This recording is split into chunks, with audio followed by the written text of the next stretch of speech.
दुर्गत होई कारे बुढ़ौती में। देखला मने करत रहली तो सुजर लगी लड़का होके समझावत लेकिन भगवान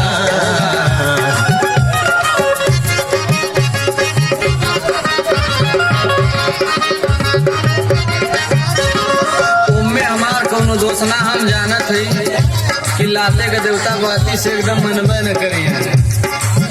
बाबू मनला न बात अब खाजू तालात, बाबू तालात चला साना पिसनवा कठौती में तोहर लिख गई दुर्गत बुढ़ौती में। चला साना पिसनवा कठौती में तोहर लिख गई दुर्गत बुढ़ौती में।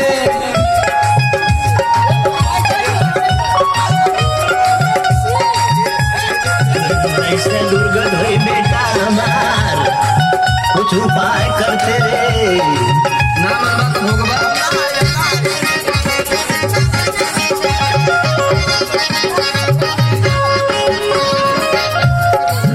हम त जनली न लाल, हम त जनली न लाल आई जीव का जवाब, हम त जनली न लाल आई जीव का जवाब।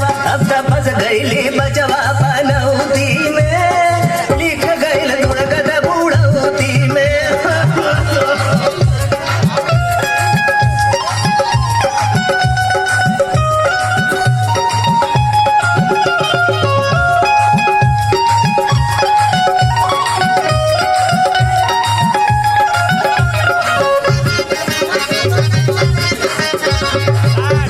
बचा लेता भगवान। ढेर मत बतियावा पहले चैया बनावा।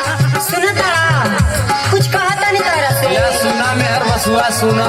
ढेर मत बतियावा पहले चैवा बनावा। ढेर मत बतियावा पहले चैया बनावा। दर्द उठत बा हमरे कपारे में, चला पहले ही बुढ़ाऊ में। दर्द उठत बा हमरे कपारे में, चला पहले ही हम समाज के लिए हमारे हमें से बियावा ना कैले हई। शंका में पहले क्या के कौन तक करेगा। अरे बेटा हम बिया ना कैले से रे, हम तो वैसे 5 बीघा दे के लिया रे। अबे बुढ़ऊ का बात तू छोड़ा, तू ठीक ठाक बाड़ू, अब तू इनकर चक्कर छोड़ा। अब तो चला हमारे संग, अब तोहार बिताई हमें बुढ़वा के फेरे में रहबो मोबाइल ले जो बेटा। छोड़ा बुढ़ऊ का फेरे, अब करा दिन देर, अब देरी मत करा। छोड़ा वो सारे में मजा लुटल जा गोरिया अनारे में। चला संगवा तू हमरे वो सारे में मजा